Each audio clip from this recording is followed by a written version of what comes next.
मित्रों, मेरा नाम गजेंद्र प्रजापति है। मैं राजस्थान का रहने वाला हूँ। मैं आज जो आपको किस्सा सुनाने जा रहा हूँ वो आज से करीब मेरे साथ 10 साल पहले घटा था। दोस्तों, आपने सुना होगा कि रात को पानी पास रखकर सोना चाहिए। ये मेरी कहानी पानी पर ही आधारित है। आज से करीब 10 साल पहले मैं अपने मामा के यहाँ जैसलमेर में गया। वहाँ जाकर पता चला कि यहाँ तो 2 साल से अकाल पड़ा है और पानी लेने के लिए 5 किलोमीटर जाना पड़ता है। मामा मामी के मिलने के बाद मेरे मामा का लड़का और मैं पानी लेने के लिए चल पड़े। रास्ते में पैदल चलते हुए थक गए थे और एक जगह बैठ गए। तब उसने एक किस्सा सुनाया कि पिछले साल पानी की वजह से एक औरत का बच्चा रो रहा था और वो काफी बीमार था, इसलिए वो पानी मांगने हमारे गांव में आई, लेकिन उसको किसी ने पानी नहीं दिया। जब वो वापस घर लौट रही थी तो रास्ते में उसको ठाकुर के घर पर पानी दिखा, तो उसने बिना पूछे पानी पीने की कोशिश की।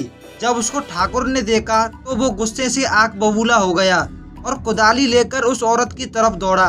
उस औरत ने भागने की कोशिश की, लेकिन वो गिर पड़ी। ठाकुर ने बिना आव ताव देके कुदाली से उस औरत की हत्या कर दी। उसके एक दिन बाद उस बच्चे की भी बिना पानी के मौत हो गई।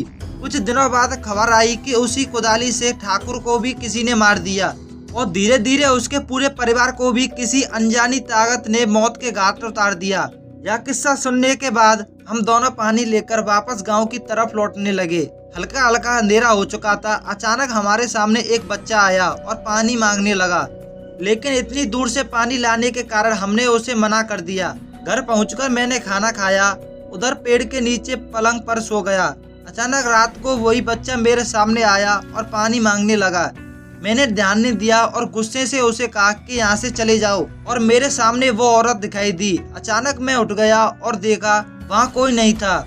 मैंने सोचा कोई सपना आया होगा। फिर रात को 2 बजे के आसपास मैं पेशाब करने के लिए खुले मैदान की तरफ गया और मुझे पानी शब्द सुनाई दिया। मैंने सोचा मामी होगी। फिर मैं वापस पलंग की तरफ लौटा ही था कि अचानक फिर पानी शब्द सुनाई दिया।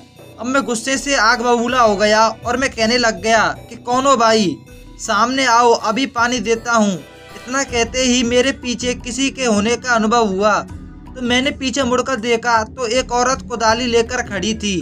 मैं डर के मारे बहुत तेजी से भागा और रास्ते में एक पत्थर से ठोकर लगने से नीचे गिर गया। उसके बाद जो हुआ वो चमत्कार से कम नहीं था। उस रात हल्के बादल थे और अचानक कुछ पानी की बूंदें उस औरत पर पड़ी और वो औरत गायब हो गई। मैं अपनी जान बचाने के लिए प्रभु को धन्यवाद देने लगा। अगले दिन ही सुबह जल्दी 5 बजे मैंने अपने घर मकराना जाने की ठान ली। मैं अपने मामा मामी को बिना बताए निकल पड़ा।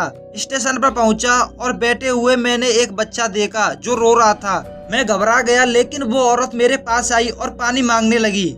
मेरे को पानी चाहिए था, लेकिन मैंने अपनी बोतल से उस औरत के बच्चे को पानी पिला दिया। उसके बाद रेल आ गई और मैं अपने घर पहुंच गया।